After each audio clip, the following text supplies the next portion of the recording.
ଓଡ଼ିଆ ଭାଷା ଅନୁସ୍ୱାର ବିସର୍ଗ ହଳନ୍ତ ଓ ଅକାରାନ୍ତ ଉଚ୍ଚାରଣ ସହିତ ଅଧିକ ଶାସ୍ତ୍ରୀୟ ହୋଇଗଲେ ତାହା ସଂସ୍କୃତ ହୋଇଯାଏ। ଓଡ଼ିଆ ଭାଷାକୁ ଅତି ହଳନ୍ତବତ୍ କରି ସେଥିରେ ଆରବୀ ପାର୍ସୀ ତୁର୍କ ଶବ୍ଦ ମାତ୍ରାଧିକ ଫେଣ୍ଟି ଦେଲେ ହିନ୍ଦୀ ହୋଇଯାଏ। ଓଡ଼ିଆ ଭାଷାକୁ ଖନେଇ କରି କହିଲେ ଅହମିଆ ଆଉ ଅକାନ୍ତ ଉଚ୍ଚାରଣ ସହିତ କହିଲେ ବଙ୍ଗାଳୀ ସଦୃଶ ହୁଏ। ଓଡ଼ିଆ ଏମିତି ଏକ ଭାଷା ତାକୁ ଶିଖିଗଲେ ଭାରତର ଅଧିକାଂଶ ଇଣ୍ଡିକ୍ ଭାଷା ଶିଖିବା ସହଜ ହୋଇଯାଏ। ସେଥିପାଇଁ ତ ଓଡ଼ିଆ ଲୋକେ ସହଜରେ ଅନ୍ୟାନ୍ୟ ଇଣ୍ଡିକ୍ ଭାଷା ଶିଖିଯାଆନ୍ତି। ଏଥିରୁ ସ୍ପଷ୍ଟ ହୁଏ ଯେ ଓଡ଼ିଆ ପରି ଏକ ପ୍ରାଚୀନ ପୁରୁଖା ଭାଷାରୁ ଅନ୍ୟ ଇଣ୍ଡିକ୍ ଭାଷାସମୂହ ନିଷ୍ପନ୍ନ ହୋଇଛନ୍ତି। ସେମାନେ ଆମ ଛୁଆ ଭଳି। କିନ୍ତୁ ଆମ ଓଡ଼ିଆ ଲୋକମାନେ ହେଉଛନ୍ତି ମୃଗ ନାଭି କସ୍ତୁରୀ। ନିଜ ମାତୃଭାଷାର ମହତ୍ତ୍ୱ ଖୁବ୍ କମ୍ ଓଡ଼ିଆ ଲୋକ ବୁଝନ୍ତି।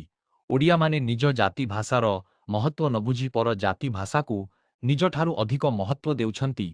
ଫଳତଃ ସେମାନଙ୍କର ଜାତୀୟତାବୋଧ ଆନ ଭାରତୀୟ ଜାତିମାନଙ୍କ ଅପେକ୍ଷା ନିମ୍ନସ୍ତରର ହୋଇଯାଇଛି।